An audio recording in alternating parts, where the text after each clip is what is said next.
So we shall go.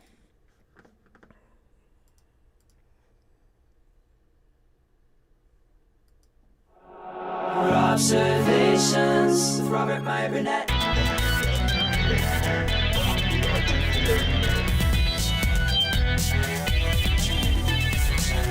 Oh, a typo. What are you going to do?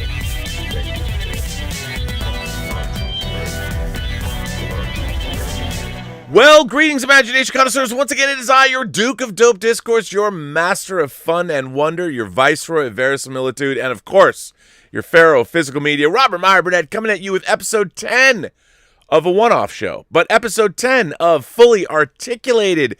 And it wouldn't be a show without my favorite Yorkshire man, all the way from the UK himself, or you might know him better as HeelsvsBabyFace. How are you today, sir?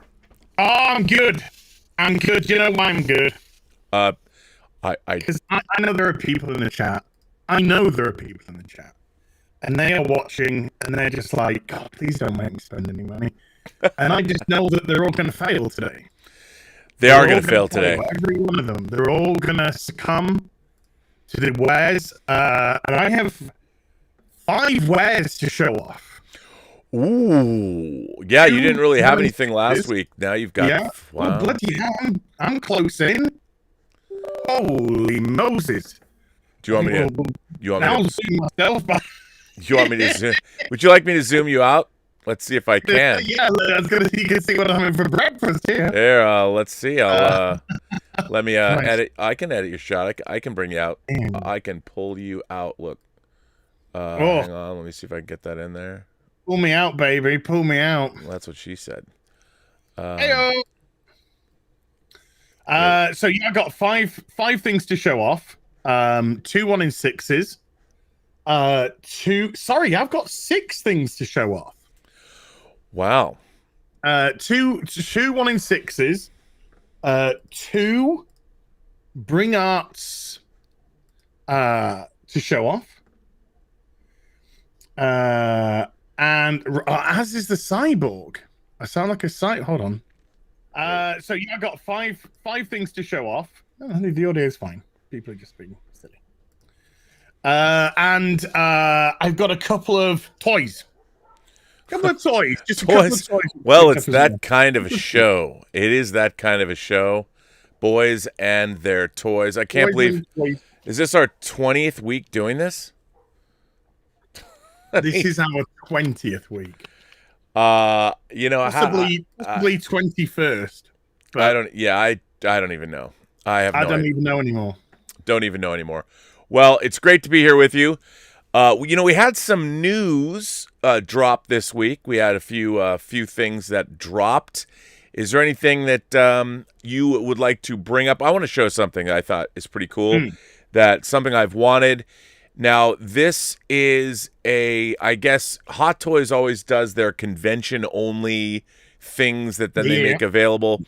And one of the things that they brought up that they showed that I've wanted from their Arkham, I like their Arkham game line. I'm waiting to get, of course, my Batman Beyond. I have the Deathstroke, the Terminator.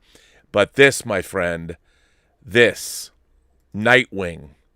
Nightwing, which is part of, it's, I guess, a MicroCon exclusive that they showed. I mean, I think this figure looks incredible. If it has the same kind of accessories that we've seen on the other Arkham figures, like the Terminator, like the various Batmans they've released, and the upcoming Batman Beyond figure that we're still waiting for. What do you think of this figure? Is it something you want to pick up? Yeah, I got this on RSVP. Yeah, me too. You can't pre-order it yet. No, you can't pre-order it. But this is looking... Oh, my goodness. Just the image, the one singular image that they show off is looking spectacular for a Nightwing. It's perfect. Well, it's near perfect. I do have a slight gripe. Really? It's only that I believe the blue trim should go down the arm and should go down onto the gauntlet. Okay. As in the comics. And if they did that, then I know this is an Arkham figure, and so Right. they got to keep it. They got to keep it. You know, as much as close to that as possible. But yeah, I would prefer if it had the full blue trim going down the arms. But the it looks like it's a heavy, well, not so much heavy, but it looks like it's a very well made armor suit. Yes. That can allow a lot of flexibility for somebody as mobile as Dick Grayson. And so I just love the way that the straps are put together and the armor's folded across. And I do like the domino mask, which stretches down to the rest of the face as well. I just think it gives it a little bit of extra mystique on the character and ties in a little bit more with Batman. So I do prefer the domino mask that they use for the Arkham version of Nightwing. Hair looks great. Yeah, this is an absolute for me. There's no question. This is gimme. Yeah, me too. It's pretty sweet. I really enjoy that. Another release that I wanted to talk about that is also coming out of Microcon, coming from Hot Toys, is this Miles Morales Bodega cat suit figure. This is, again, from the video game, the Spider-Man video game. They've been doing all kinds of... I have really been enjoying... I only picked up the Scarlet Spider. I haven't been buying all the figures from the Hot Toys video game thing, obviously, but there's just something about these. They have the Tron Miles Morales that got released, and then they've got this Miles Morales Bodega cat suit. I don't know if I'm going to be picking this up, but I kind of like the fact that he comes with a little cat. Oh, here you go. Little cat in the backpack. I think it looks fucking great. Yeah, I mean, I'm like, it looks pretty great. What's not to like? I don't know. Is that something that you find interesting? Would you pick something like that up? I mean, I'm slap me across the wrist, do whatever you want, but I'm a bit of a purist, and I'm sick and tired of Marvel constantly taking heroes that exist and giving them to different people for no good reason. Then oh my god, then that reason. But I do think that Miles Morales' costumes tend to be, at least on the 1 in 6s, tend to be a little bit more interesting than the Peter Parker ones. Yeah. And I could get it just for the kitty cat with the with the spider mask on. I mean, let's just be real. But I think it looks cool. I think it looks like a good outfit. I like the backpack. I like the hoodie. I like the costume that he's wearing as well. And when you've got a kitty cat, you can't go wrong. You can't go wrong. I mean, not to like. The cat's in the back of the backpack. Hold on, I'm gonna link this in the chat. I don't know if the chat can see these things. You see, so hold on. Let me link it in the chat, folks, and then you can have a look yourself. And then I'll link the Nightwing as well for you, so you can have a look at that too. Yeah, I mean, they can see him when we put on the. I'll have to come up on the screens. Yeah. All right. Okay. I'll just link him. So yeah. So RSVP if they want to RSVP it. So those are kind of neat. And then do you collect the Lord of the Rings 6-scale figures?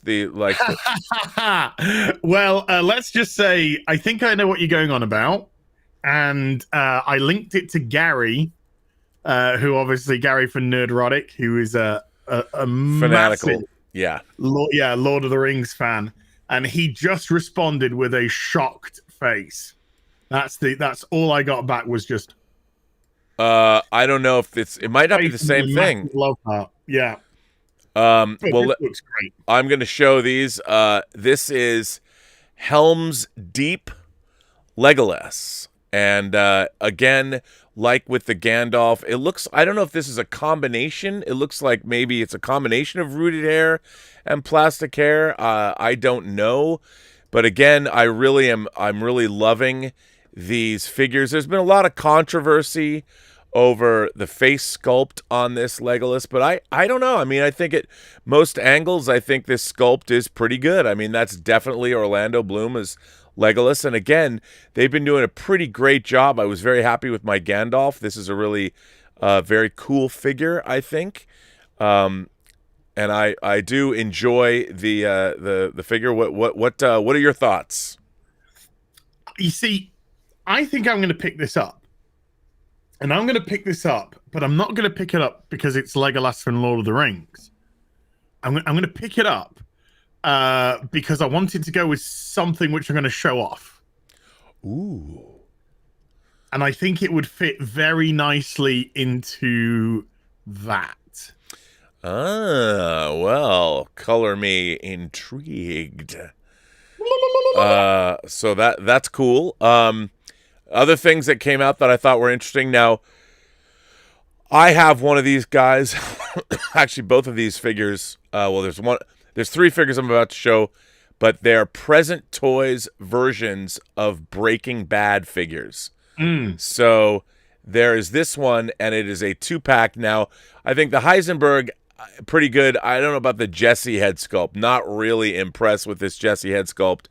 I know that 3A has done these before, which I have, and let's see. I have lost. Oh, you're back.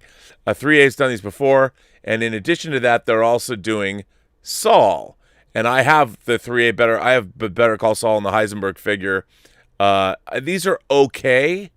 You know, I don't think they're great, but if you didn't pick up the other toys, which are long gone, I figure you might be interested in these just because they're kind of cool to have, and you know, it's why not? Why not have them? Are you at all interested in Breaking Bad figures? I think Breaking Bad figures are possibly the most bizarre thing you could ever sort of want, but it's like, you know, when they used to have RoboCop figures for toys as a kid when RoboCop was an 18 film, and they were just like, "Oh, here comes RoboCop with his toxic waste dump." But I mean, I think the Saul looks great, and I think the Heisenberg looks great. I think the Jesse Pinkman looks god awful. Yeah, it's bad. It's not good. I mean, it's really bad. It's not even close. No. To what you would even expect from So-So, particularly So-So. Yeah. I'm gonna pass on these. I'm gonna pass on these. If the Pinkman was better, I would have probably picked them up. But that head sculpt it's god awful. It's bad. It's god awful. Maybe they'll redo it. You know, hopefully. Yeah. But it's when it comes in these 2-packs, both of them better be bloody good. Yeah, they have to be the money best. you're forking out for them. So yeah, totally agree. Then of course I think the big news of the last week is Ahsoka Tano and Grogu. This is a 2-pack that is coming from Hot Toys. Now I should point out you can get it as just Ahsoka Tano. Ahsoka Tano. No, Ahsoka Tano and Grogu. You can get this. This is the full-on pack, which they come together. She comes with a light feature that lights up and 2 lightsabers and all that. And this, by the way, is a DX figure, which means the Hot Toys DX figures, you can take the head, you can open up the head and move the eyes, and you can pose the eyes how you want them. Here is a picture you can see on the right.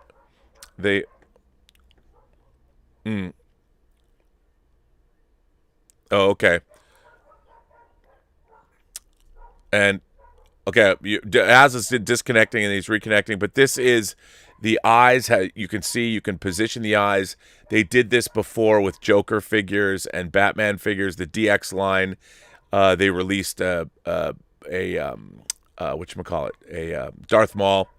And then you could also get Ahsoka Tano as an individual figure. This is still the Grogu figure. She comes with these accessories, but here you can also get her Ahsoka on her own without Grogu. And I think that if you already have a Grogu, like with your Mandalorian figure, it might be a way to go. So this looks like a terrific figure. What do you think, Az? Are you going to get Ahsoka? I'm actually on the fence. I'm actually on the fence about this because I got bad vibes now about Mandalorian after the whole Gina stuff. The Ahsoka Tano that I really liked is the Clone Wars Ahsoka Tano, Right. which is coming out. Yeah, there's that too. So that's an addition to this. Yeah. So do I want to pull the trigger on this one? I don't know. I got 2 Grogus. Right. So I don't need another Grogu. I don't know what Ahsoka's TV series is going to be like. And so that could be a determining factor. But right now, at this moment, I got a feeling that that figure might stick around for a while. Yeah, again, I think it's going to depend. It's going to depend. We shall see. I mean, I don't know. It does look great. Don't get me wrong. It looks great. The head sculpt looks wonderful. I like the base. Yeah. But it's just that bitter Mandalorian taste I have in my mouth now. And it's a different getting the troops because the troops appear in different, they appear in different forms of Star Wars, Rebel, I was going to say Rebel One, Rogue One, another such. So, you can kind of get away with that one. But, yeah, I've not put on pre-order. I decided to put 2 things on pre-order instead. And what were those? Those were, and I've been wanting these for a little bit, and they are due for delivery pretty soon.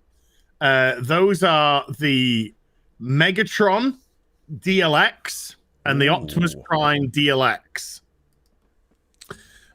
which you can both get through Sideshow. And these are the die-cast Megatron and Optimus Prime from Earthrise, from War for Cybertron trilogy.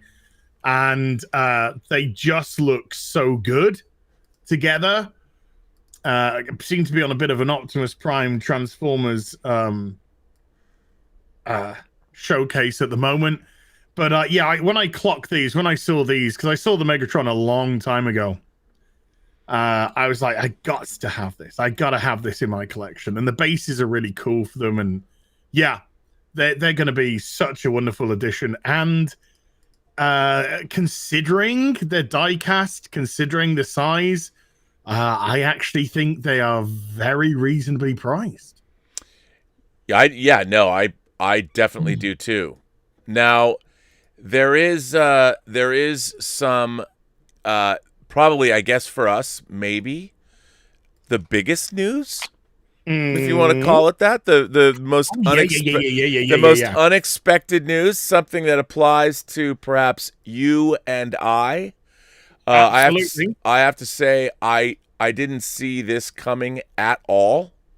No, this shocks me.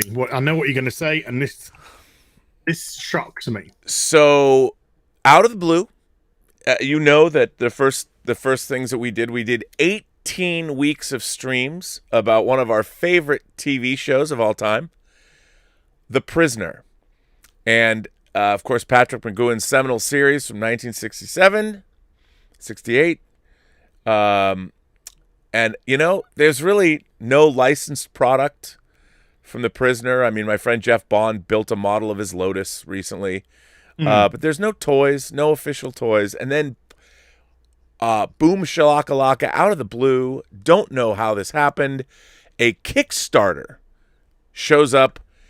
And it's not just a Kickstarter for Prisoner toys. They are officially licensed toys. Yes. They have the official license for them. This is a frame grab from the beginning of their Kickstarter video. Here is number 6 with Rover. And the Kickstarter, let's see, I think that what I want to do is perhaps get a frame grab and just get on to their Kickstarter and show all of what they've got here. I mean, I got to say that looking at this, I was kind of blown away by it, that it even exists. I'm like, I can't believe that they I mean, my God. Let me get on here. I'm going to bring up the Kickstarter. Now, this is the degree absolute. I didn't mean to break on that first, but they're going to have figures, and they are having play sets and things. So this is the first number 6 they're releasing. Now, it says that they're officially licensed figures. They are 4-inch retro style figures, which is not what I normally collect, but for this, I'll make an exception. So, what do you think of these figures? Oh, well, I mean, these are retro figures for a retro time, and I think they're kind of perfect. Yeah. I mean, if you want detail figures, you want a 1 in 6. Okay. So when you're creating a 3 3/4 or 4-inch in this case figure, then to me it's got to resemble the time that it came from as well. Right. So this might be a little bit ahead of its time in regards to that, but I think these figures are beautiful. To me, these would never come out the packaging. Never come out the packaging. Right. So to have a display just with the bagged and boarded mint on card prisoner figures, it would just be sublime. To me, it's also a matter of the backing cards as well. It's not just the figure, it's the backing card that goes with it, and the sort of iconic image that goes alongside it as well. Well, let me see if I can. I'm gonna zoom in on this so we can see more of the figures themselves. So I just want to get up closer to them and then I'll let's see. There we go. I got all the pictures down there, and I'm gonna take everyone through a little journey. So what I was surprised by is just how many of these there actually are. So we start out, and of course, they start out here. Here is the first edition of number 6, where you've got him with his number on there, and cool backing board, which we get to see his classic jacket. But then there's various episode versions. Like this is the Arrival version here, which is pretty cool. Then they're doing the number 6 Beach Escape edition, which doesn't have his button on it. And then, of course, from the episode Checkmate with the cool cloak, we have the cloak there for Checkmate. Then there is the 4-carded bundle. Now you can see how much you have to pay for each of these. The 4-carded bundle is $85. Then there is the limited edition Rover package. They make a Rover that you can put them in, which is kind of crazy. A limited edition clamshell display package, which is kind of neat. Then they have episode sets, 2-packs, with what we had talked about at one point, doing number 2s in the 2-packs. So you got the 2-packs in the cool boxes. And then, of course, there's a skit. So we've got the free-for-all 2-pack, then the Schizoid Man 2-pack. And these boxes look really cool. Then there is the 2-pack bundle with the Arrival exclusive. And then we come to what I think both of us, there was really no choice for me, but the Degree Absolute, the all-in pledge, including the exclusive Wandering Planet designed Prisoner t-shirt, with all of them for a pledge of $240. What's not to love? So let me ask you, did you do that? Did you go for the Degree Absolute? Absolutely. Yes. Yeah. And this is perfect. I had to. I mean, I can't believe it just after doing the show. I mean, how many years? It's been 50 plus years, and there was never. What's really interesting about this is their initial goal was $20,000. They smashed that. They're up to $60,767 with 589 backers, with 35 days to go. Yeah. Now it's gonna slow down, but then it's gonna pick up towards the end as well. So it should have a decent And in UK money, that's 40, nearly 40, well, just over £43,500 that it's raised so far. And yeah, they were very surprised at how popular it proved to be. And I you know, there's so many people that love this show. And this is a series which has been starved of merchandise, and to have something as beautifully, I mean, you know, if this comes as shown, this is going to be a beautiful set. Absolutely. Beautiful set to own. I mean, just to have it. Yeah, you know, and you know, the stretch goal's been hit, so there's penny farthing bases now that your figures can stand on if you want to get them out. Oh yeah. So that's going to be one of the stretch goals, and obviously, imagine they're going to add further stretch goals to it to incentivize people to come and sign up. But yeah, if you're a Prisoner fan, if you're a self-respecting prisoner, because the degree absolute, and this is what you have to understand, people. This is how fanatical people really are about this.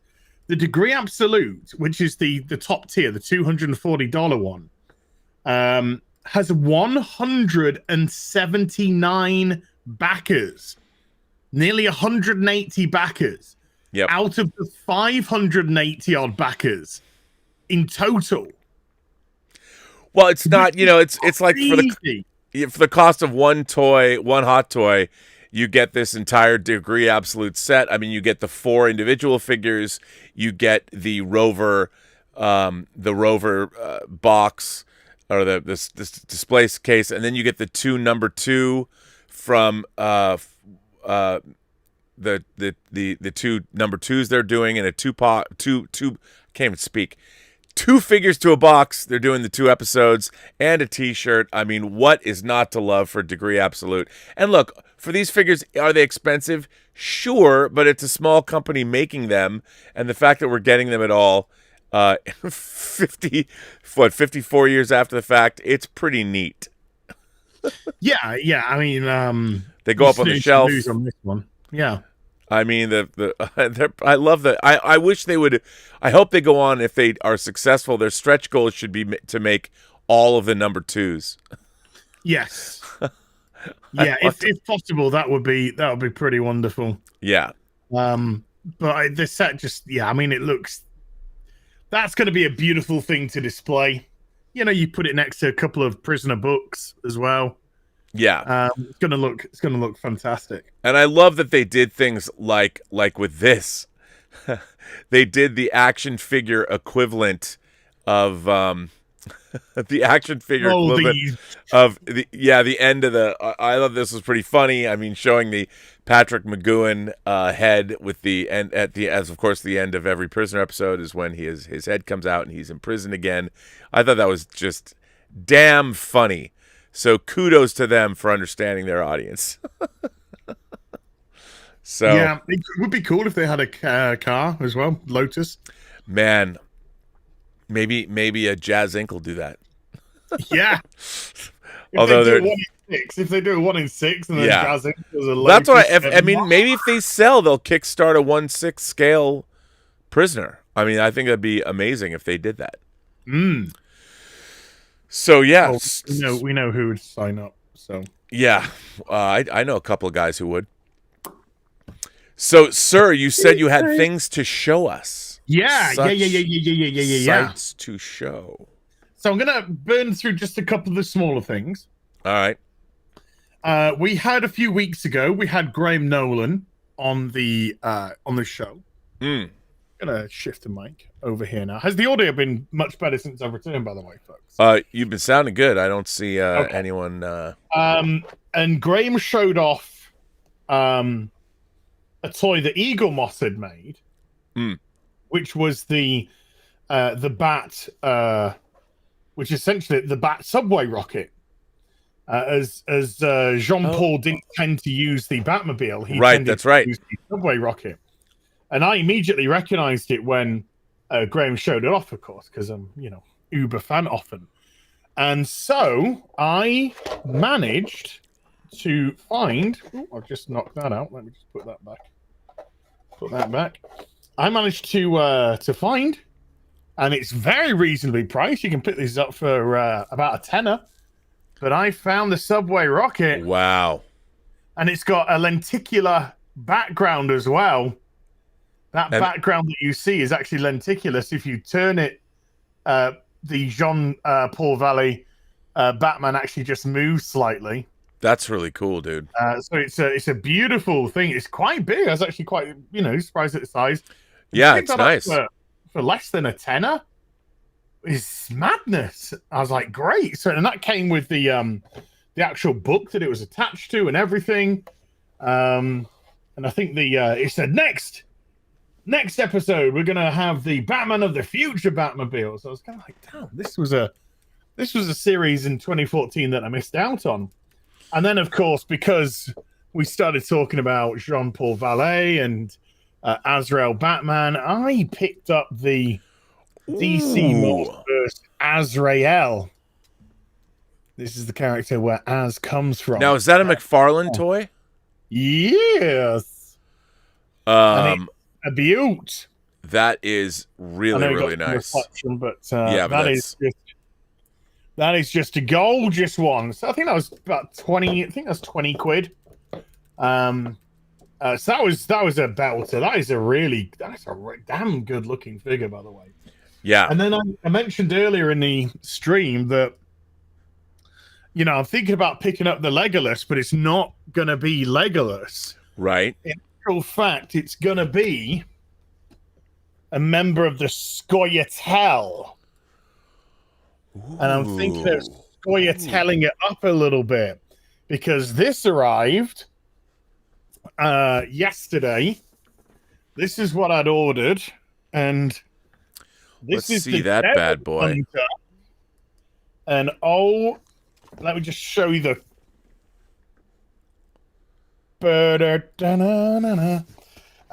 So yes, this is the third-party Geralt of Rivia in Grandmaster, I believe, Grandmaster armor, and holy cow! Oh, I can't believe people have slept on this one. If they have, this is beautiful. Wow, that is a stunning figure. It is absolutely beautiful. These plates here, they're not plastic, they're metal. These armors, all the armors on the legs, on the shoulders, on the wrists and the arms, all metal. The chainmail feels like a chainmail material. It's got the scabbard on the back, so both the swords, the steel sword and then the silver sword, attached to it. The tabard, I imagine you call it a tabard, I guess. It's wired. It's all wired, so you can pose it and get Geralt into some, more actionable positions. So it holds its position. All the studs are metal. Just look at the trim of the. That is beautiful. The trim there against the chainmail as well, with the studded and the padded. You can see the padded armor. This is outstanding. This is absolutely outstanding. And the only reason why I managed to pick this up and there was one in stock is somebody returned this because it had a slight dent in the top of the box. You're kidding. No, it had a slight dent in the top of the box. Yeah, that's somebody that obviously I get collectors, but you know what? I understand the idea of collecting, but if you want to display your figures and take them out of the box, who cares? Yeah, who cares? Who gives an absolute toss? And these straps that you can see on the arms and stuff, they are actual straps. They're not set in place. They will come out and you can weave them back in and tighten them and loosen them. And this is just absolutely, and this is rooted hair. This is rooted hair as well. This is not molded. All of it is rooted. All of it. All of the stretch. Wow. Into the ponytail. All of it. The whole lot. Even here. All of it is rooted hair. And so at the back, it comes out in this beautiful, beautiful look there.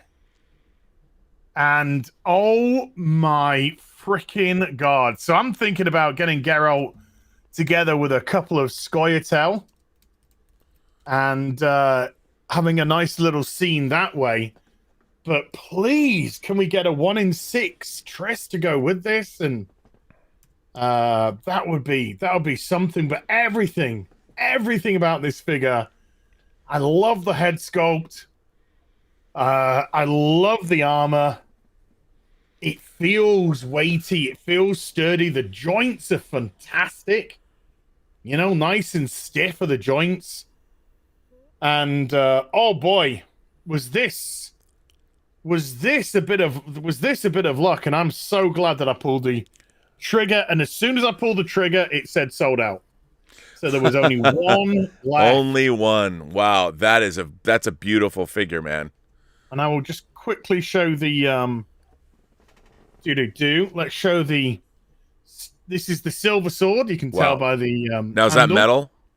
Oh yeah, all of it metal, and this one is.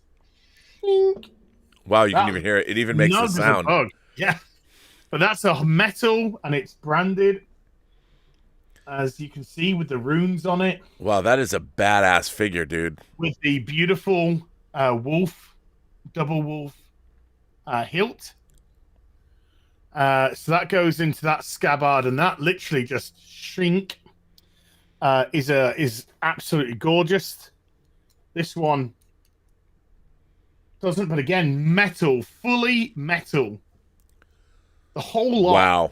The whole job lot, metal. Not a bit of plastic on this whatsoever.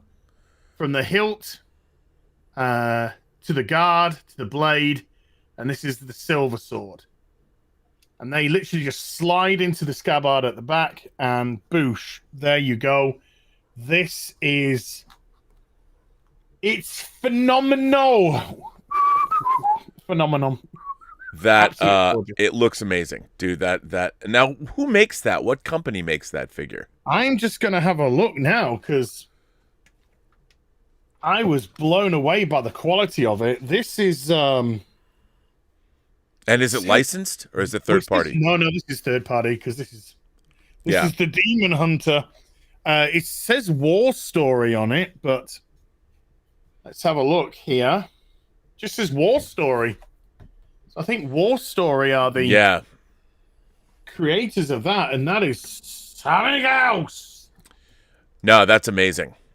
Amazing. Yeah, and that is the Devil Hunter. So it's real metal. It's real metal. Well, wow. I know it sounds a little bit like, so what? But, you do find that a lot of that stuff just gets plastic. It just gets made in plastic. Yeah. And so to have authentic metal on pieces like the armor and the weaponry and the studs and all that kind of stuff, that's actually quite a big deal because it really, really looks, it really adds to the authenticity of it because of the way that the light, because the weight, the look of it, the whole job lot. So, yeah. Oh, yeah. Yeah, no, it's great stuff. Great. What a figure. Yes. A great figure. There's 3. I'll leave the big boy till last, and I'll show a couple of these. Now, these came this week. I love the anticipation before we can actually see what it is. I'm wondering which one to show off first. Let's just quickly show off the packaging. Beautiful. Oh. Beautiful packaging. Wow. And if I open up, this is, I'm going to show off Bianca first. Let's open up. This is Dragon Quest V's Bianca. So that opens up. Beautiful metallic. Yeah. Magnetic there, sorry. And then we've got Bianca there from Dragon Quest V. And these figures are beautiful. These Bring Arts ones are to me, they go toe to toe with the Figments. Probably better if you ask me. Wow. Now are those 1/12 scale figures? Or do they not really have a scale? I don't know if they actually have a scale, but I would guesstimate that there would be about a 1 in 12 around that size. I know the light's trying to get it into a position where the light. There you go. So that's Bianca. You get a lot of accessories with her. A lot of variations in hands and stuff. But if you're a fan of Dragon Quest, I love my Dragon Quest video games. So to be able to pick up a lot of the characters from the previous video games for me is a thing of beauty. And here we got Nera. We've got Nera, and again from Dragon Quest V, and Doink, absolutely beautiful. Beautiful, beautiful, beautiful. So they're so beautifully packaged. Change of head, kind of like a Figma base, so you can really pose the character. Big multiple changes of hands, and I got 4 more en route because these are things which I've had on order for a long time. And then finally, this is an official hot toy. So this is an official 1 in 6.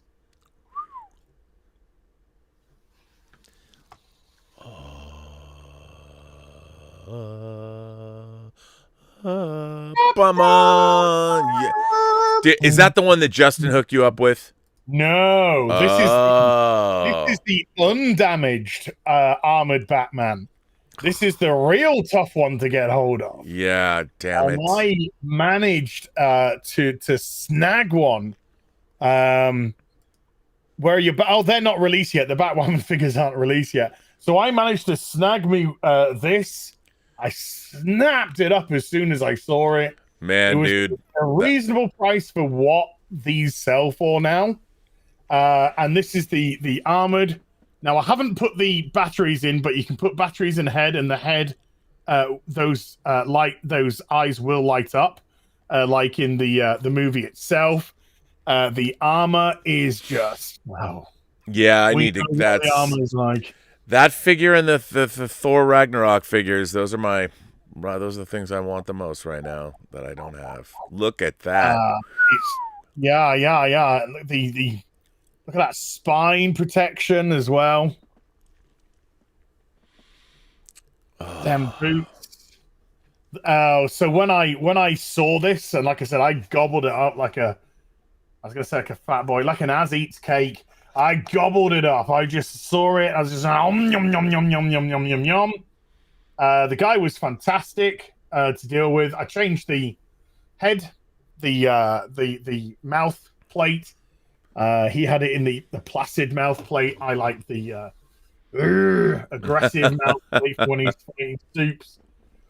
So yeah, to actually get this back, this was the first. Technically, I suppose. This was the first purchase I ever made from Sideshow. Wow, okay. It wasn't the first hot toy I purchased. That was Jill Valentine. But this was the second one that I purchased, and this was the first one that I purchased from Sideshow, and obviously the relationship has continued from there. Oh, to have him back in my collection, it's like, yeah, baby. Oh, it's good to have you home. It's good to have you home, sir. So yeah, I've been a pretty happy boy when that came through, and he got shipped very quickly indeed as well, which I was amazingly surprised about. And yeah, just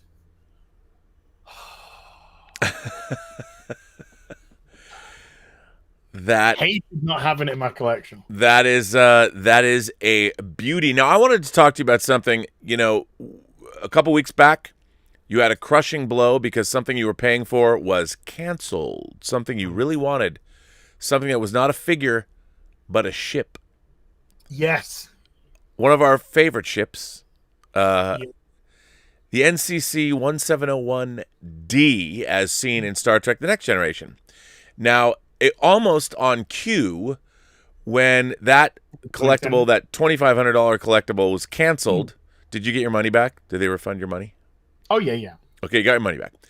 Well, I told you that Eaglemoss, now it hadn't come out yet, it hadn't started shipping, but Eaglemoss who sells like your Batman. They many people know Eaglemoss for I guess I should put myself back in the show. Yeah. It's kind of So Eaglemoss makes miniatures, little miniatures, but they've had a program. Normally it's usually with cars, where they've been selling kits of cars, and you get the issues every month, and these issues, they come with, like, I have one more, by the way, one more box, and I can finally build my 1/8 scale Aston Martin DB5 from Goldfinger.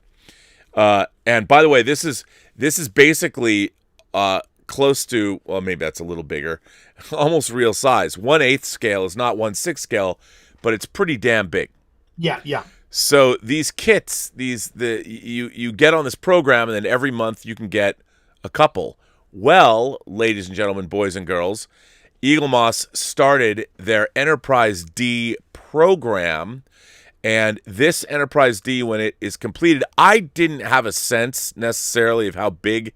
I mean, it's one thing to read it and understand it, that you're going to get it, and it goes like, here's a picture of the base, you throw in an extra pound every time you get an issue, this is this base, and I'm like, well, how big is this really? And then when you get your first parts, because you have to build this yourself, they give it to you in parts, this thing is huge. Yeah. I mean, it's ginormous.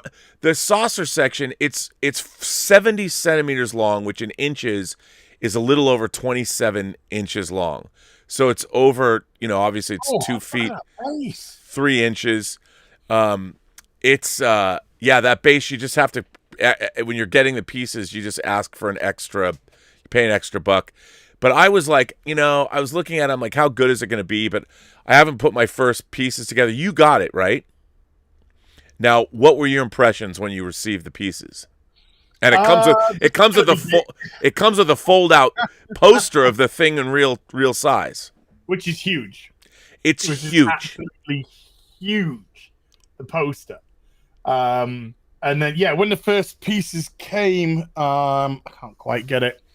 But I was excited. I looked at him, and because the first thing I wanted to see was, am I able to do this? It's not hard to be. It's all screws and stuff. Yeah, it's screws and just attaching wires, and so I was actually very happy at the how not simple, but how user friendly it appeared to be. Yes. And it's really, I just love it because I love big starship models, and I have 350th scale kits of the Enterprises, and obviously the Enterprise D is about 8 times the size of the Enterprise from the original series. Yeah. So if you had a 350th scale Enterprise D, would be what? 10 feet across or something. Yeah. I mean, it'd be but it's a pretty impressive, I have to say. Eaglemoss is, and I'm looking at this going, well, I hope they do more. I hope they do more starships like this. I want them. I guess it all depends on how popular, but it's the Enterprise D. It's one of the most, revered ships in Starfleet. You get 2 pieces with the first one. You get the bridge, right, and you get a nacelle. Yeah. And with the bridge, you're kind of like, wow, this looks, the saucer section is going to attach to this. The saucer section is going to be huge. Huge. And then you see the size of the nacelle, and it's just like, oh my God, this is going to be massive. It's going to be massive. And until you actually see it, I'm like, this is ginormous. So I'm pretty excited about the program. Yeah. But now I got something this week. Woohoo! Something I've been waiting for a long time. As we've talked about, we always talk about Jazz Inc. dioramas out of the Netherlands, and they are. We talked about their travails about getting the Warner Brothers license. They make unlicensed stuff, and I bought their Millennium Falcon cargo hold with the chessboard, the 3D chessboard, and the where they sit, that kind of nook, and then they're making another expansion. So they basically make 1/6 scale sets and vehicles. And you've ordered the Justice League Batman v Superman and the Justice League Batmobile, which is, by the way, that's enormous too. And the Batmobile, yeah. And then I have their 66 Batmobile on order, which is supposed to come out at the end of this year, which you pay off as you go. Well, I got something from Jazz Inc. I can see it. I've been able to see it all stream. I'm gonna. You haven't, folks. So I'm gonna pick this bad boy up. Again, this is 1/6 scale, and let me pick this up. This thing, I have to say, is really heavy because it's made out of I guess some kind of a resin. But here, this bad boy is. Let's see. I've gone full screen. It's hard to show. This is Luke Skywalker. I can't even I'll get in here. So this is Luke Skywalker's land speeder from the original Star Wars, and it of course fits 2 Hot Toys or Sideshow 6-scale toys, and it is accurate to the movie. And this thing is unbelievable, and it comes. They send you actually, it's kind of small, but they send you this piece of, you can balance it on this so it looks like it's floating, which it does pretty well. Now, it's pretty ingenious. The manufacturing of this stuff is actually pretty great. What they do is there's magnets. So there's metal in here and a magnet here. So when you get this, all you have to do is pop these on. And you can see in the cockpit there. I mean, when I was a kid, I'd complain that the land speeder that they made it was too small. But this is a screen accurate for the most part. It still looks a little small, to be honest. But, see, I gotta get back here. This is a screen accurate land speeder. And it's badass. They've done a wonderful job with this, and you can still get these and pay it off over a year or whatever. And I think this was $4.99. It wasn't hugely expensive. I think it's $4.99. And and I have to tell you, when I got my shipping notice and you pay your shipping fee, it got here in less than a week. So, but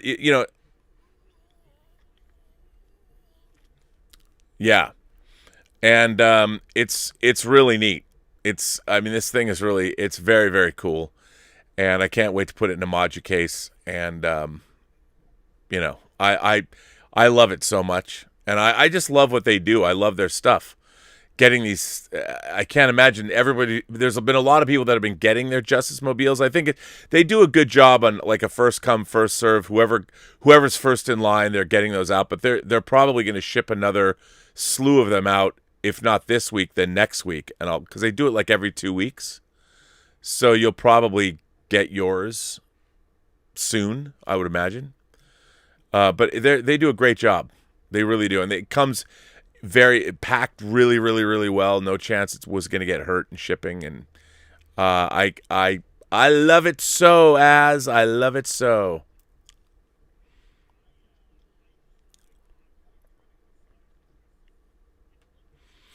Dude, the pictures of it, it's huge. Like this thing is big. This land speeder is big, but the Justice Mobile is like twice the size of it. I don't know where you're going to put that sucker.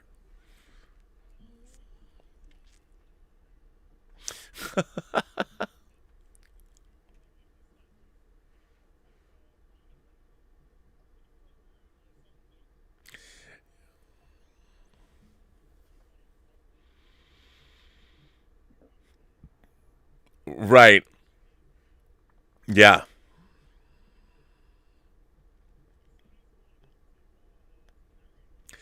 Yeah, no, absolutely. So, no, I'm really impressed. The Millennium Falcon cockpit, which is the for me, the Grail. Oh, they can't hear you. That's right. I forgot to put you. I don't know why that does that, but one day I'll figure it out. So yeah, sorry, they can't hear you. One day I will figure that out.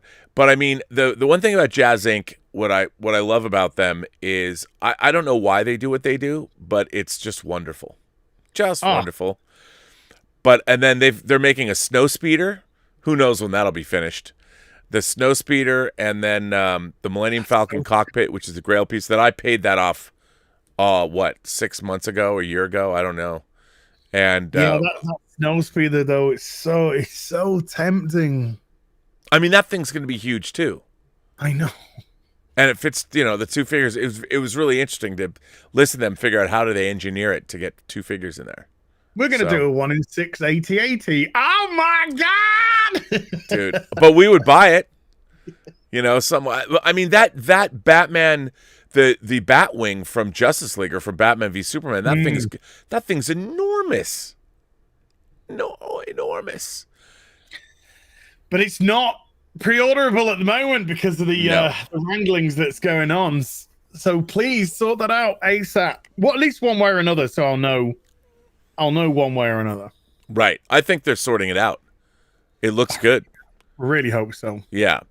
By the way, I don't care. I don't really get into 12th scale figures, the SA Fig Arts figures like they have I like the Godzilla figures, but they're so up on it that they pre-ordered John Walker from Falcon and the Winter Soldier. I'm throwing these up there. I love they always have these cool accessories, these like action manga-esque accessories. So they're putting that out. That's already out. Hot Toys has not announced a John Walker figure. I'm surprised they haven't yet. Maybe they're waiting, but I want to buy one because I want to set up a diorama scene where they're squaring off against him. I'm hoping that whatever happens with the Falcon, whatever he becomes at the end of the series, that we're going to get a figure of that, and they'll probably announce it next week because they were pretty good about announcing. Friday. Yeah. Yeah. We shall see. Yeah, they'll probably announce it very quickly after the final episode. Yeah. And I'm pretty sure it's going to be a Captain Falcon. Yep. Flying.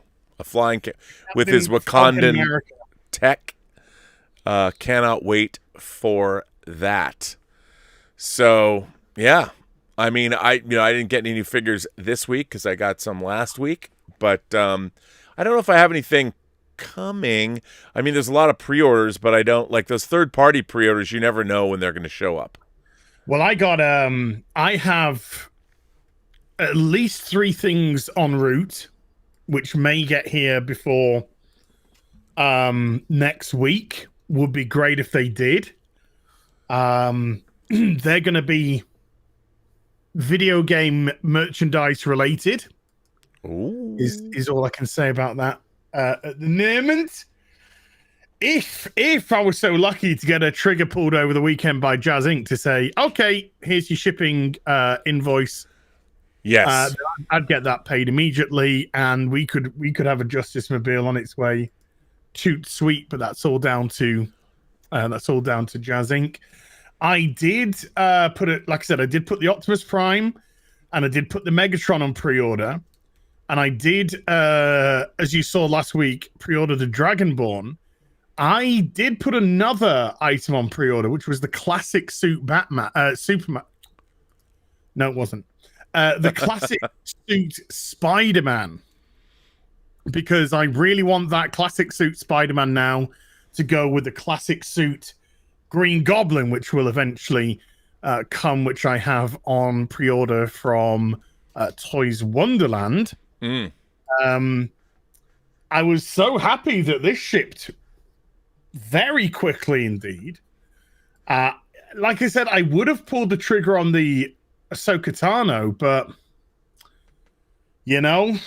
that's, like I said, that just feels a bit sour. And you've got time. You've got time. Yeah. I don't think it's a decision that needs to be rushed. And I do. It just feels bizarre that we've had so many delays. because it doesn't feel like we're getting a particular flow at the moment. Right. So it's just like, this is the perfect. This was the perfect chance to have started to eat away at that backlog. But I have got so much on layaway pre-order. Yeah. Well, a lot of it doesn't come out till 2022. Well, that's true. That's true. But if I get a message saying, "Hey, the DF60s are ready, the module case is ready," then I would be ecstatic. Me too, because that's what I really want to have all this stuff in figure. Then we'd have some module cases going up here. Yeah. By the way, I have a couple letters. Okay. We got some letters. So last week we saw that XO6 Toys is putting out the Star Trek figures. They've got the data.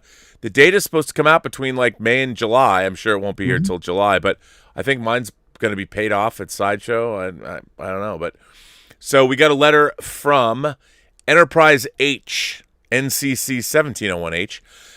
For those who toy with the toys, greetings. I keep hearing the fallacy that Star Trek doesn't have any characters which could translate into action figures. I'd say that the franchise has got its fair share of characters which could fit the bill. The Borg, the Gorn, the Jem'Hadar, the Klingons, the Nausicaans, the Romulans, Species 8472, just to name a few. And if you want to get into Star Trek Online, there's also the Voth ground forces. As far as Deep Space Nine figures go, I'd say that if you did a figure of Odo, he'd basically have to come with an animal as an alternate form, give you an excuse to get a figure of a Cardassian Vole. Wouldn't you agree? Here's a question for Az. Would you buy a Hot Toys figure of a Jem'Hadar soldier? And if so, would you buy a platoon of them? That's a good one. I'm really excited for Cisco to come out, the 1 in 6 Cisco, because it's going to have the beautiful gray uniform, which I do love. I love the gray trim with the red. Yep. Me too. He's Commander, of course. The red polar neck. I do think that's such a great look. I would probably pick up a couple. I'd probably pick up 2 Jem'Hadar. Yeah. Soldiers, because obviously the Jem'Hadar they look identical, or they're meant to look identical. So you'd be picking up two of the same item, obviously, but you do that when you purchase Clone Troopers. Right. So there's no particular difference there. And when you do have an army that's almost like a singularity, then it just stormtroopers, etc. It just allows you to purchase. So depending on how big the sort of the DS9 collection went, would sort of depend maybe how many Jem'Hadar. But obviously you'd want what's his name to go with them at the figurehead. Weyoun. You need Jeffrey Combs as well, and then you'd want Weyoun to be made. So you'd have a Weyoun, like if they did a 3-pack of a Weyoun and 2 Jem'Hadar, right? That would be perfect. But then in 6 scale, I think the problem, while sure there's a lot of great figures. I mean, Playmates did a pretty deep selection of Star Trek figures. They made Jem'Hadar soldiers, but when you're talking at the 6 scale level that we're collecting, you're talking about you need to, first of all, you're selling your price point. Let's say it's between $175 and $200 for those Star Trek figures. They're going to want to sell things that are iconic that people immediately recognize. And while maybe you could do an Aliens line and put out like a Gorn or a Mugatu, because Playmates certainly did that, I don't think in the premium toy space, unless you're dealing with iconic characters, who's going to spend $200 on a Jem'Hadar? They might spend $200. And I think that's really the problem. The real problem with Star Trek figures is they're going to make the characters that you know, and even the characters that we know, like the bridge crew, people buy Kirk and Spock, less people buy McCoy. Then there's Scotty, Chekhov, Sulu, and Uhura. Like I'd want all of them, but how many collectors you're gonna and the Worf, and so or what am I just Worf mixing my Star Trek? So on the bridge crew of the Enterprise D, you've got Picard and Data and Worf. And those are your three most desirable characters. Then there's, of course, Riker, and then you have Deanna Troi and Dr. Crusher. And it's not that Deanna Troi and Dr. Crusher were somehow lesser characters, but as toys, you know, what do they do? It's like, are you going to play with Dr. Crusher in the sick bay? Well, here, Yeah, let me... and so... The others have all participated in more action-orientated activity. Yeah, and it just comes down to one of the things about Star Trek as a franchise is, yeah, I would want all the bridge crew set up. But a lot of people, casual fans, want Captain Kirk, or they want Picard, or they want Sisko, or they want the captains, and then the lesser characters are the more men of action, whether it's Data or Worf. People want Data and Worf. Some people would be content. I mean, as much as I do like Jonathan Frakes as a person, and I like the character of Riker, you know, it's not like Riker necessarily, you put him on the shelf and go, oh my God, look at that Riker. You know, Riker, I like Riker, but I mean, the only way a lot of these characters work is if you have all of them. And the problem with having all of them is Uhura is not going to sell as much as Kirk or Spock. Sure. Yeah. So you have to know how much you're going to, and I think that's always been an inherent problem with Star Trek, because with Star Wars, you know, you can buy 100 stormtroopers and make use of them. Yep. You know, you could buy the Gonk droid or whatever and do your little displays, and people will buy that stuff because all of the characters pretty much that appear on screen, it's a different vibe with Star Wars figures than it is with Star Trek figures. Even from a toyetic standpoint, they're representational of different things. Like you got a better chance with the Borg than you would have with a Jem'Hadar. Yes. If they released Borg figures, I could see them actually doing pretty well. I agree, because I think people would like to set up dioramas with their Data and their Picard in the corridors of the Enterprise E actually, fighting off the Borg. Oh yeah, I mean, I totally agree with that. So it really comes down to what are you going to manufacture and what's going to sell. And I think that's something, unfortunately, that when it comes into this premium toy space, I think what Exo 6 is doing is really smart. They're going to make their Captain series. Yeah. And, you know, people will probably will buy those. And, you know, even you've got Janeway, so even female collectors will have, not that female collectors don't collect male characters, but you have a female character in that. You have a black character in that.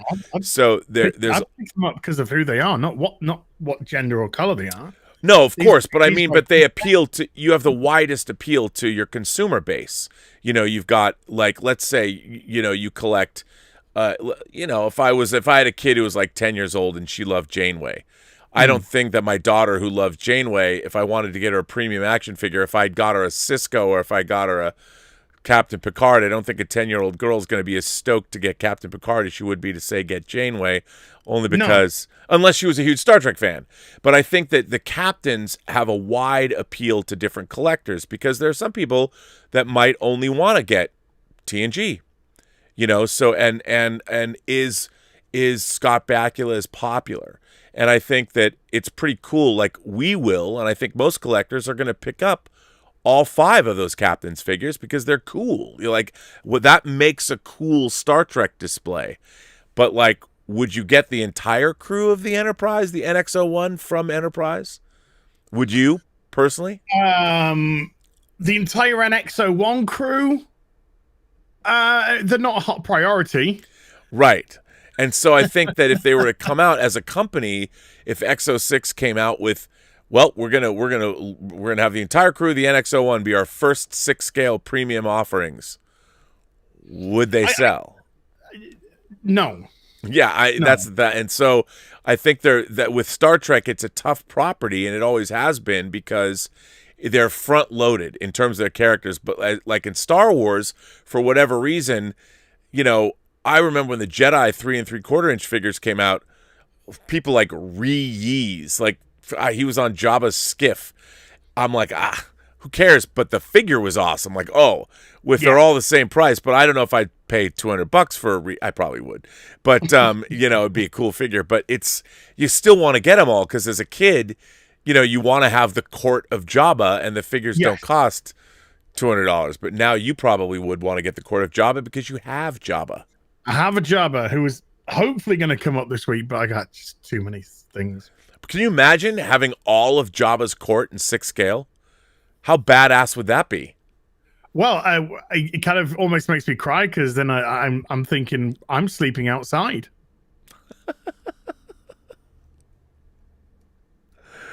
Yeah, I know. We're already up against it. But yeah, just buy a new house. Just buy a new house. It's For- as easy as that. Just buy a new house. This is pretty funny. So here's another letter. I get a Tapao though. I get an Archer and a Tapao.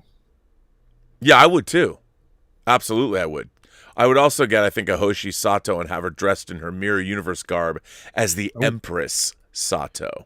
Empress Sato. Now, these are McFarlane toys, and I had to, my other show, Midnight Metal, these are toys that Sky has written in about. These are McFarlane DC. This is their collection. This comes in from Sky. Hi, Rob. Did you see the DC Multiverse Dark Knight's Death Metal figures? Now you can combine your love of bands and comic books. These don't quite hit the mark for me, but not bad. Do you or have you played any instruments before? Take care, Sky. So yes, there are these metal versions of the DC characters with a collect-to-build a figure as well. As I don't know if you'd be interested in those figures. No. No for you. Have you played an instrument? I mean, you're obviously a pop singer now. Well, I read Metal when it first came out, when the first Metal came out.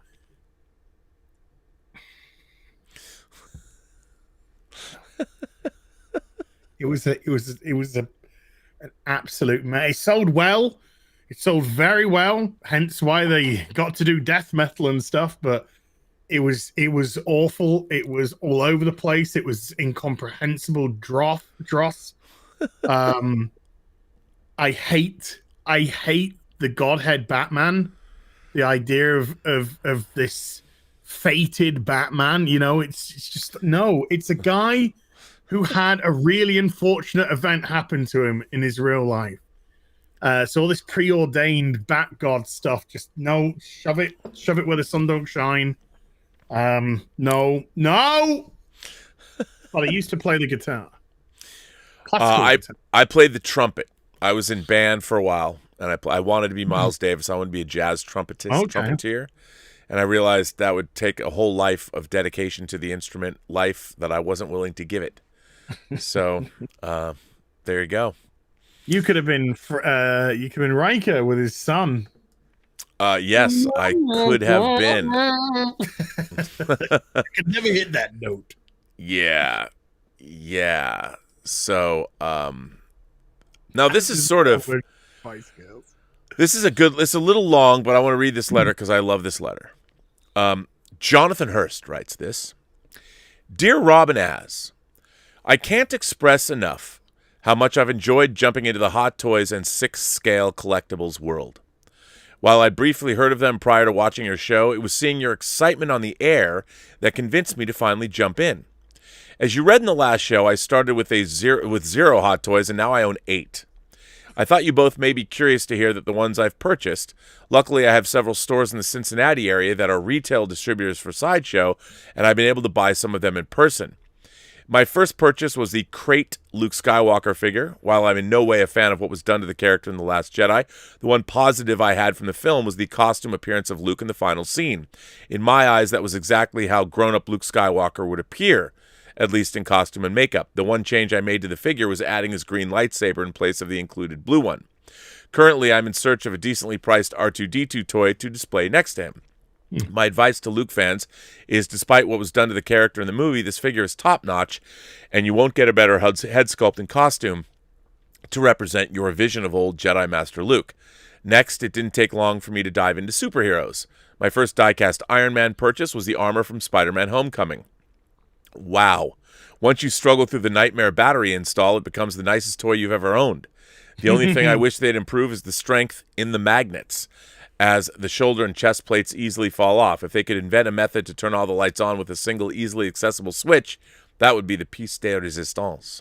The following day, I scored a half-price War Machine MK4 from M50. What is that? MK4. That's 150. Was that one? I don't know. MK4 is 104. 104. From Infinity War to local toy store. MK4. Yeah, that's what I was saying. MK. Oh, that's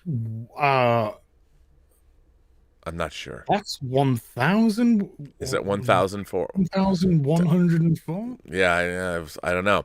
I'm gonna bone up on my own numerals.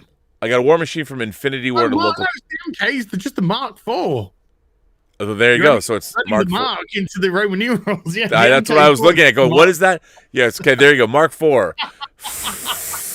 I was thinking numbers. I'm like, what is it? My brain was crying then. It's just like, what? It is the Mark IV. From Infinity War to local toy store, priced down due to broken leg flaps. It was an easy fix and now stands on display in new condition. I wouldn't be surprised if it is the second heaviest hot toy to the Hulkbuster armor. Some of my other figures include Iron Spidey from Infinity War, upgraded Spidey suit from Far From Home, and the Avengers Captain America costume, the original Avengers Captain America costume, as part of the reissue from Endgame.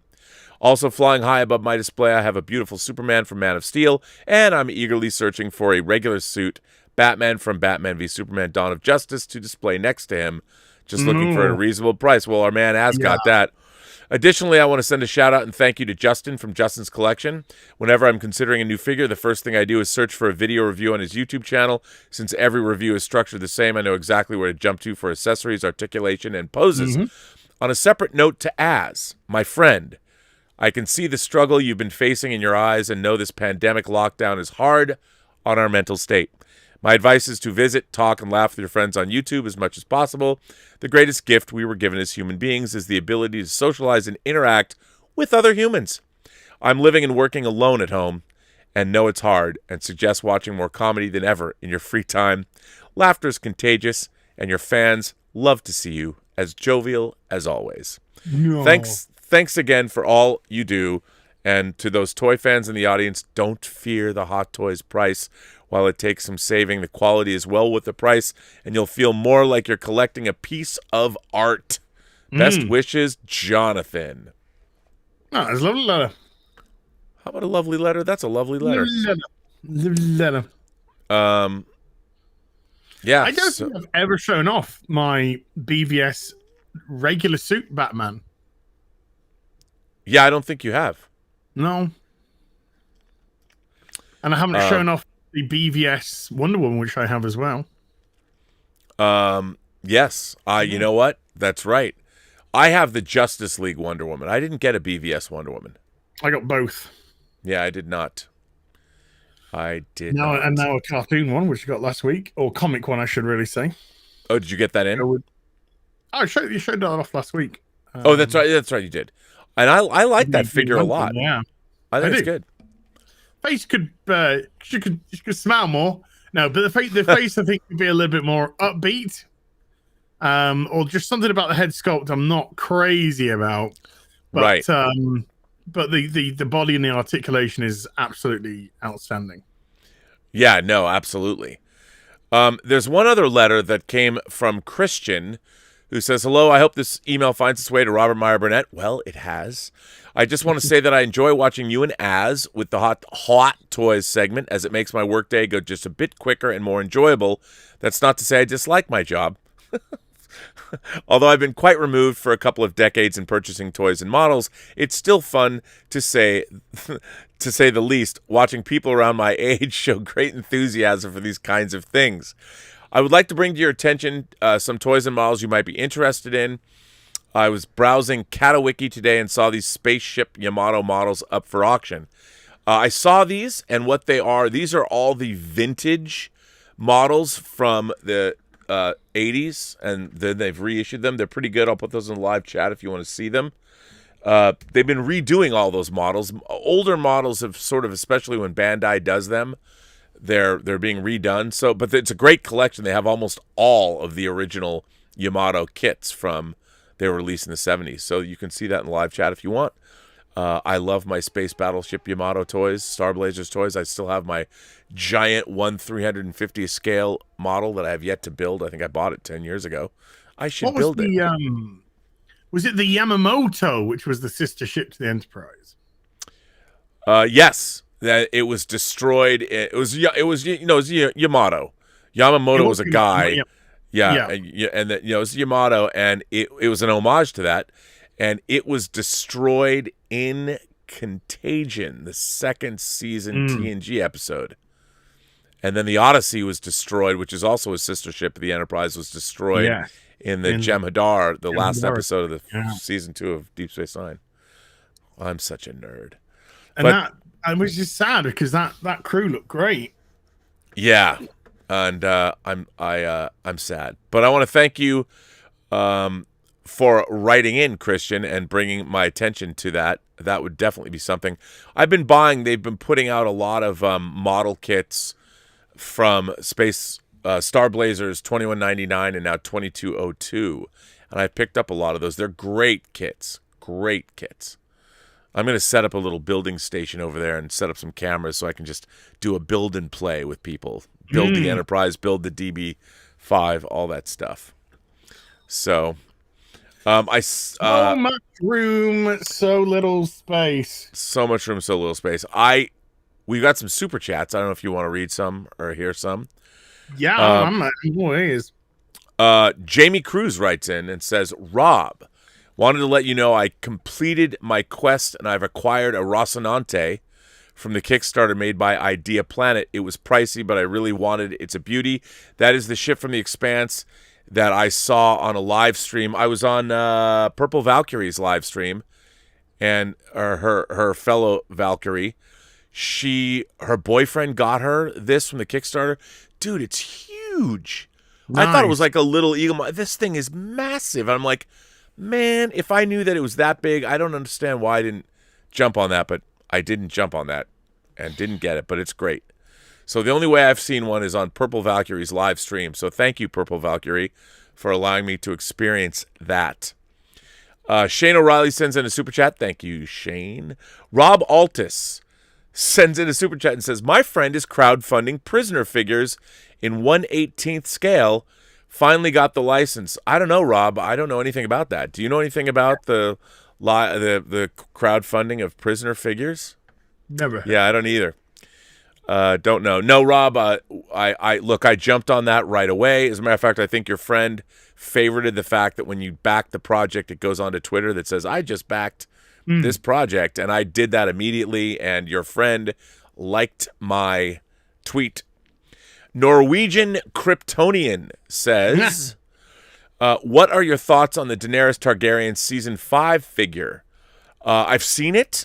I like it. You know, I have a few of the I have the Brienne of Tarth figure that I love, and I have a couple of Tyrion Lannisters from Game of Thrones. But I was gonna collect them all, but I have to say the end of the series really it killed my enthusiasm for the figures. I still like my Brienne of Tarth, but I'm like, I don't know if I want to. I kind of like having one-off Game of Thrones figures, just a few, because I don't want all of them anymore. Yeah. I used to want all of them. Maybe I'd get a Jon Snow. I didn't get that, but I'm like, I don't know.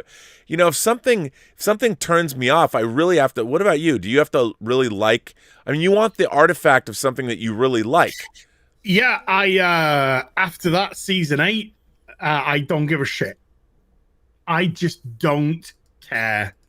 I am absolutely 0.0% interested in Game of Thrones anymore.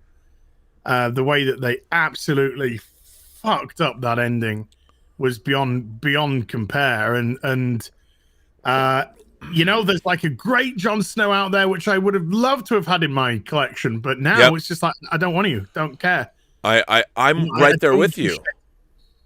I didn't even buy like this beautiful 4K set of the series. I got this beautiful box set, but I'm like, I hate to say that because I loved Game of Thrones. I loved it up to I think about season 6-ish. Yeah. By the way, Sends in a diamond super sticker in the chat. Thank you so much for that. But yeah, I feel bad because all the great effort, and I did love it for years. And the last 3 episodes especially, just I'm like, why am I watching this show? Well, season 7, he got to a point, and I don't know if it's season 6 onwards, where it suddenly characters just started to develop plot armor big time in a show where you never knew what was going to happen or who was going to die, or because it laid out, and then suddenly it was plot armor everywhere, and it was just like no, and then the ridiculousness of teleporting everywhere. They're just 1 minute they were here, whether they spent seasons moving from place to place before, right. And suddenly it was just like, now we're here, and then we've gone to Dawn, and now we're at King's Landing. Now we're up at the wall, and then we've gone down to, it's just like, no. And it was pulling me out. And then that final season, that season 8, and the first 2 episodes were so slow, and nothing happened in them. And I thought, oh, this is setting up to an almighty battle at Winterfell. Right. And then the battle of Winterfell was just like, everyone get your plot armor on. Everyone get your plan. It was just, oh, what happened? And I can remember watching that episode and thinking, I actually think I hate it. Well, I mean, one of the big questions for me was I wanted to know what the Night's King wanted. Like the entire army, the undead, they had strategy. They were taking down dragons. They needed to get rid of the wall. Like, what did they want? Like, ultimately, they were portrayed. They wore armor. They clearly had strategy. The Night's King had his court of advisors. So, and I was waiting for, okay, this battle's going to happen, but where's the philosophy? Like, what is it they want? Why march the one-eyed, three-eyed raven? Yeah, you think, wouldn't they? What? Nothing. Zero. Nothing. And then you didn't even get the payoff of the Jon Snow versus the Night King ultimate fight. No. And what was baffling for me from a storytelling perspective, I'm like, how does any writer, and Weiss and Benioff did a great job adapting the series up to that point, and then when they lost the books as a guidepost, exactly. Yeah. And it still, but anybody telling a story, how do you not? You've been having this relentless threat, this apocalyptic threat that's moving slowly down toward the civilized world. And you've showed us like season 5 in Hardhome and whatever. I mean, you've shown these people, and then of course such a good episode. So it was so good. I mean, and you look at that, you're like, okay, this is really terrifying, and every person they kill joins their army. So what is the end goal? And then I felt so betrayed at the Battle of Winterfell when it was over. I'm like, wait, what? And it meant that if you go back through the series, none of that mattered. Nothing to do with the Night's King or any of the undead. None of that matters to the story. It's just because I thought this constant talk of the Lord of Light and the Lord of Light and the Lord of Light, and he kept bringing them back, and I was thinking to myself, right, this pitch black battle, the Lord of Light is gonna, like turn the whole fucking table by releasing his true power, and it's gonna like set the whole area just like a wash of radiant light that affects the walkers coming through, and that's going to allow them to actually be able to attack and fight. And it was just no. I've just come back because I said I was going to die here, so I've just come back to die here. Bye. And then also the final, I mean, you have Cersei Lannister, who you've been following her plight. She killed the High Sparrow, her plotting. And then the entire 8th season, she literally was just looking out her balcony window the whole time. Drinking wine. And I'm waiting for where's the ultimate confrontation about these 2 strong female leaders that are going to have it out. And even Daenerys, who'd been, you know, going from Khal Drogo in the first season and becoming the breaker of chains and dealing with the ups and downs of all this. What, she just goes nuts and massacres a bunch of... I mean, her whole... Then I'm like, well, screw her. There's no reason. Why follow this character? She ultimately turns out to be what? She goes crazy just because her grandfather went crazy? You know, like... It's so poorly put together. You know, you have such complex characters, and then you literally turn Daenerys from reasonable rulers, strong, doesn't take shit, you know, into suddenly, after one episode and her mate getting her head cut off, to suddenly psychopath. And it was like, I said, when I did my review on I didn't do my review. I only did one Game of Thrones video, which I think was the review of the final episode. But I do think I said in that when I watched the episode before, I thought it was great. And I said, I thought it was great because 30 minutes into the episode, the fucking show turned into a comedy. And I was just pissing myself laughing at how bad it had got. When Daenerys is just something like... And I couldn't stop laughing. I just couldn't stop laughing because what I was watching, I thought was so ridiculously stupid.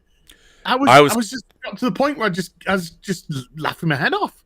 Yeah, I was completely perplexed. Like I really just was like, how is this a satisfying ending? And even Jaime Lannister, what? Literally, Cersei and Jaime get buried in a bunch of rubble. Like, but if what? Just 2 yards to the left, that'd be fine. But it's just like Jaime's gone through this whole redemption arc, and then he's just like, actually, I'm bad. Bye.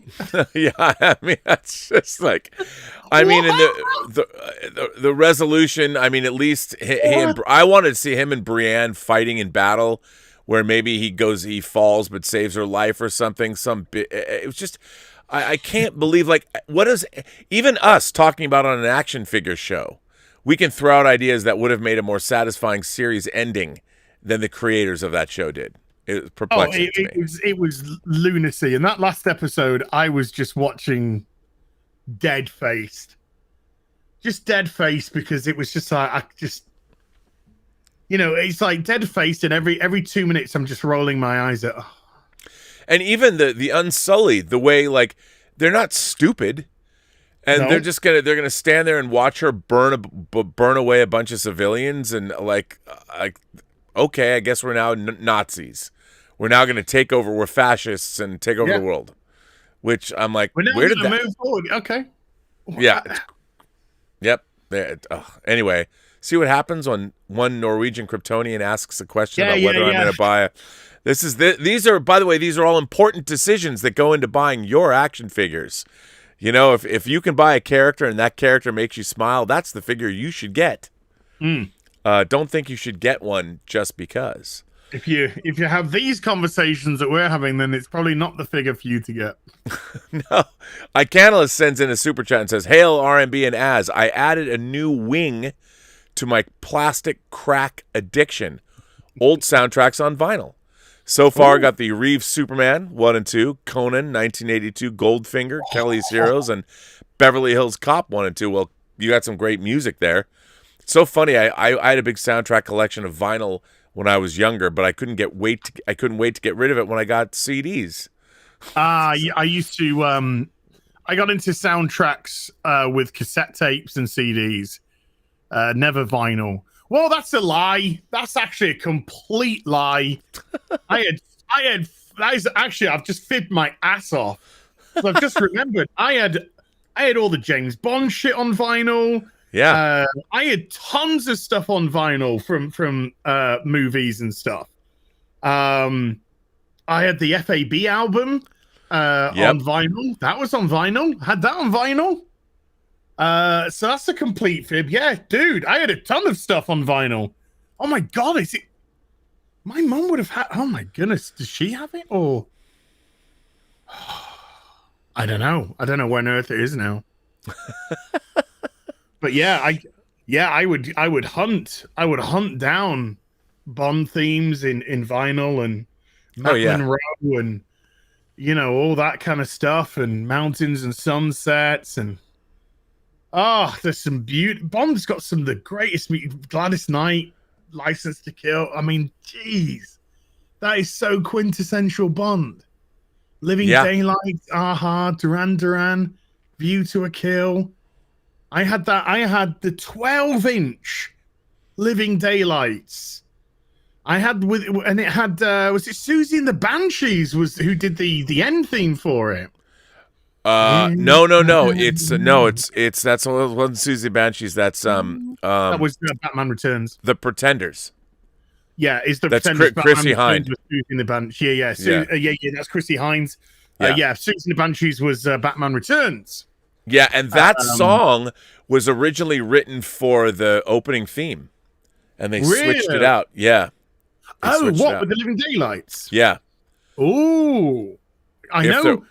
Pet Shop Boys were approached to put forward a. I would like to have seen that. And what they did, they eventually released that song, and it was just on one of their albums. I have to try and remember what it was called. I know it's going around in my head what it is.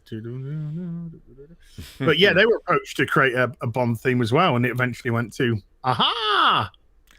Icanalist goes on to say, also as That Thing I Promised You is still coming. It's just been held up. Winter. Mm-hmm. Winter. Coughtron sends in a super chat and says, rumor on the street, the next HasLab project is Galactus. You know what?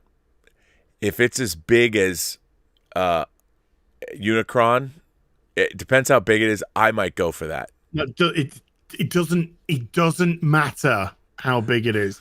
I will fucking knock walls down. I will knock them down, and I will put slats of wood just so I can plot stuff on them.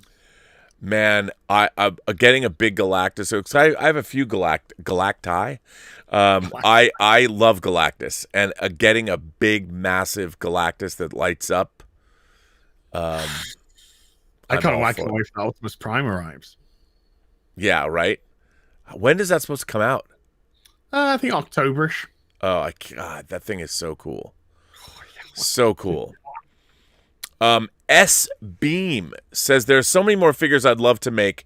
Red Dead Redemption 2 is a line I would love to have in my collection. I'm looking for some pics, Rob. Laugh out loud. He's saying he needs pics of me. S Beam is making a hot toy of me. I think I don't want to jump, but I think they've approached and said after I've done Rob, would you like me to do you? Well, and I've said absolutely. You nasty boy. Yes, we need John Campy, you, me, I'd like to get actually a figure of Gary. Gary would be a great figure. As Gandalf, or something. Either go fantasy with him or go like Star Trek or superhero, a comic book. I think that'd be cool. I think Gandalf Gary would be great. Gandalf Gary. Noah Mint says, you guys rock. Thanks to you and Justin, I got my first hot toy, and that is a Lita. Oh, man, I want that. I want to get a Lita. Nice. Also, Rob Dota was amazing. Can't wait for book 2. Keep up the great work. This has become my favorite podcast.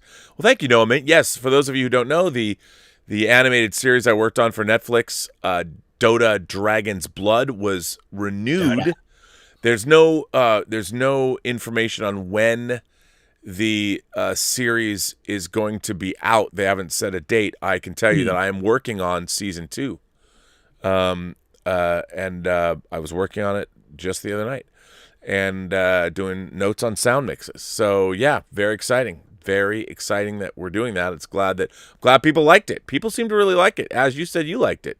I loved it. That was cool. I couldn't start watching. I watched it all in one sitting. Yeah, it's better. A good show. And knowing what they've got planned out for season 2, the whole thing gets just epic. It gets bigger and bigger and bigger, and there's more characters, and it's I can't wait to see what they're going to do. So get some titties in it. Well, there's more sex.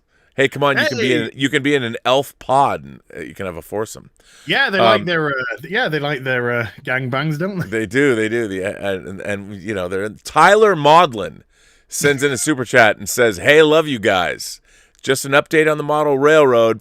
Burnett Station is coming along nicely. Wow. Oh. I also discovered there are 6-scale model trains. Oh no, are there?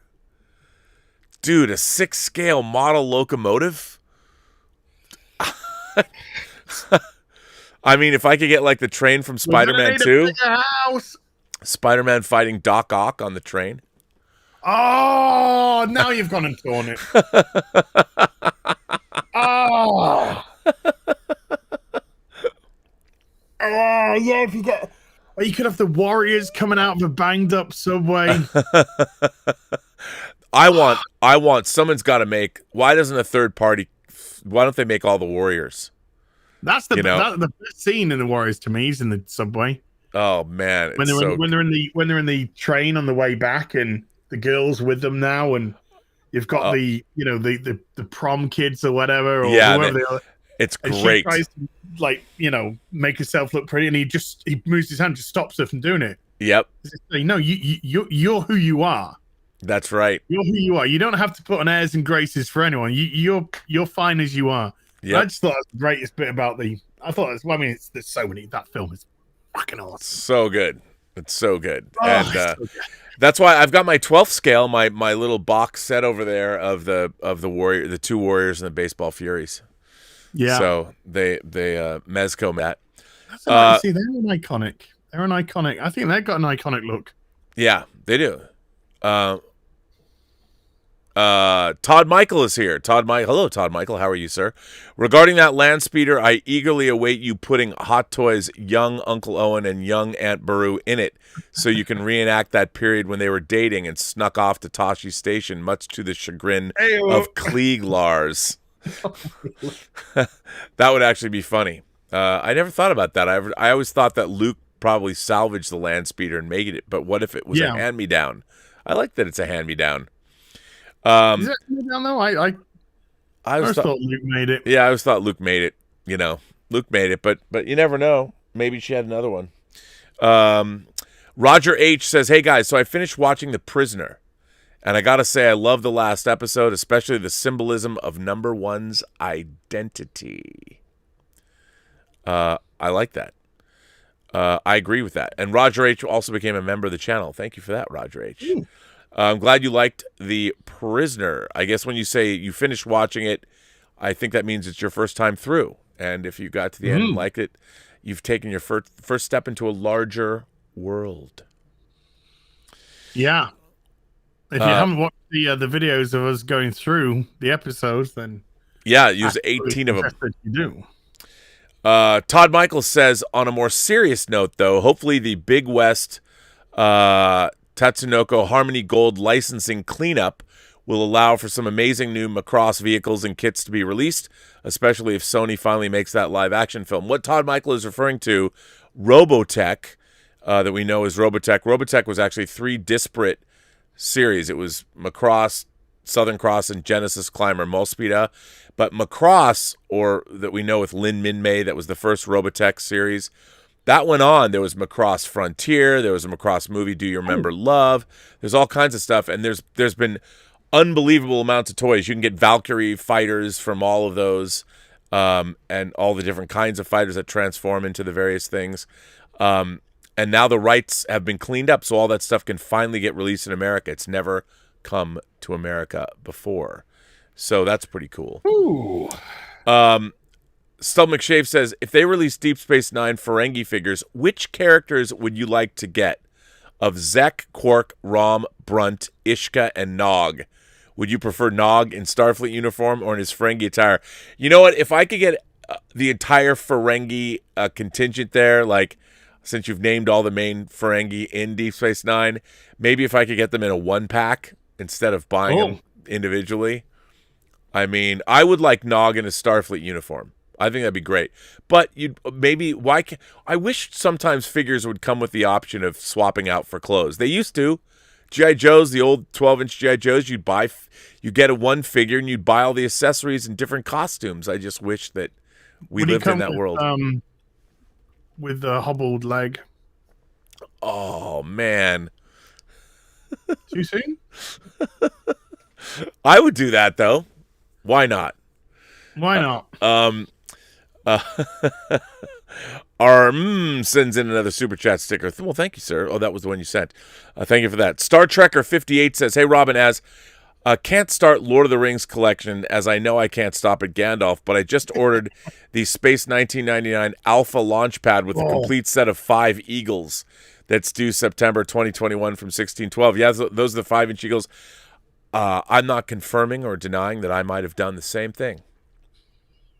But yeah, I've got the room for it. I've got my Eagle collection here, which is always burgeoning, and you gotta love those. And there's more Eagles coming. You can never get too many Eagles. So yeah, that's. I'm taking a look. Big Cheese just got a little bit of a spring sale going on. So I'm just. Oh really? Oh really? Yes. Well, that's always a good thing. That's always a fantastic thing. Yeah, I don't know. I mean, I don't know where we're at in terms of stuff that's supposed to be coming, but we'll see. We went over the news, so. Well, I mean, I think we're going to have what I just had recently, which is like in this last week, I had an email. Well, I had 6 emails from the same company saying, these items have arrived, ready to ship. These items arrived, ready to ship. And there's still more of those items which are yet to ship. So I'm fully expecting next week to get another probably 2 or 3 to come through going, this item's now come in and ready to ship. And,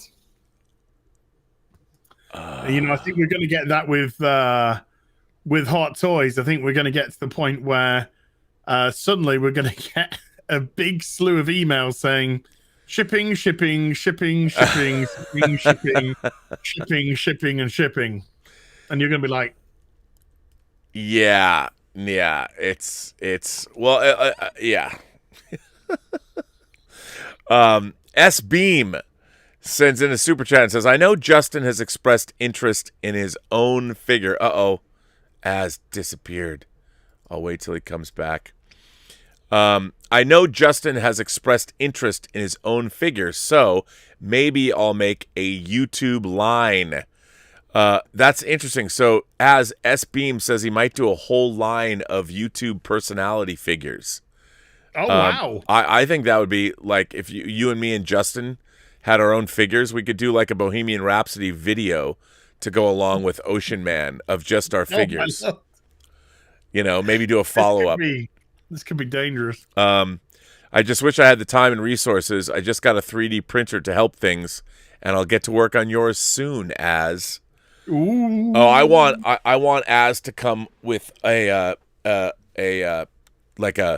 Daft Punk suit where he's singing Ocean Man, like he's on stage somewhere. I want to put him right up next to John Lennon and Jimi Hendrix. I want that figure right behind me. Big shoulders, yeah. Yeah, neon chat. Wouldn't that be great? And you'd have a head sculpt of you, and then the removable Daft Punk-esque Ocean Man helmet. Yeah. Maybe have it look like maybe it's like a Black Manta helmet that you could light up. In addition to your, because you are the Ocean Man after all, and then you get the full face sculpt with, by the way, fuzzy beard. Like I don't want maybe make instead of sculpted hair, make it fuzzy beard.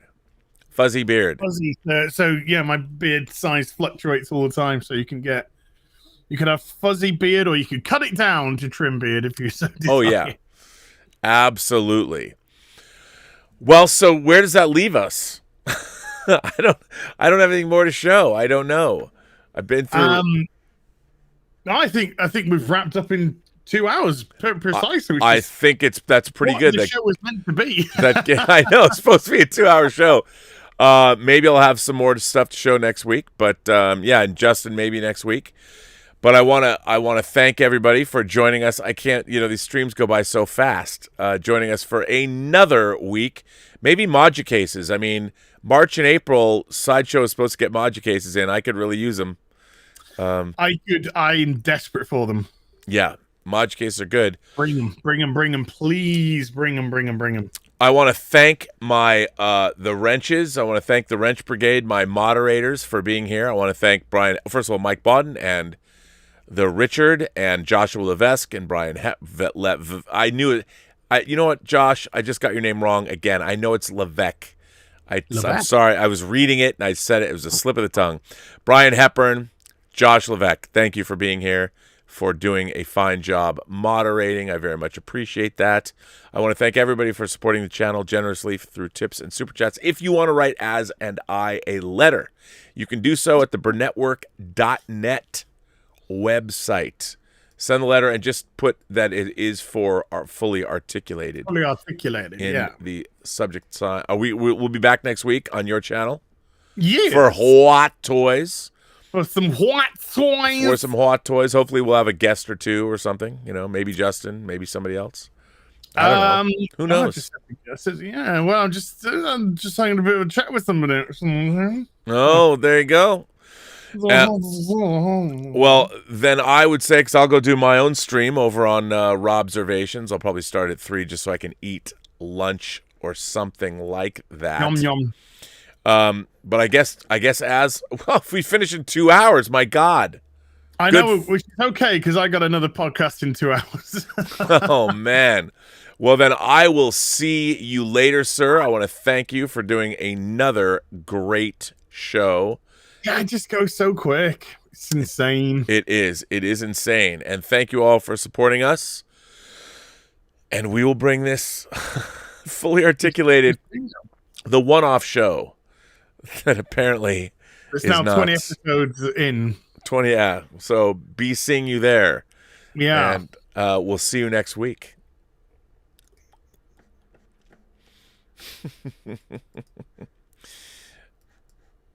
And we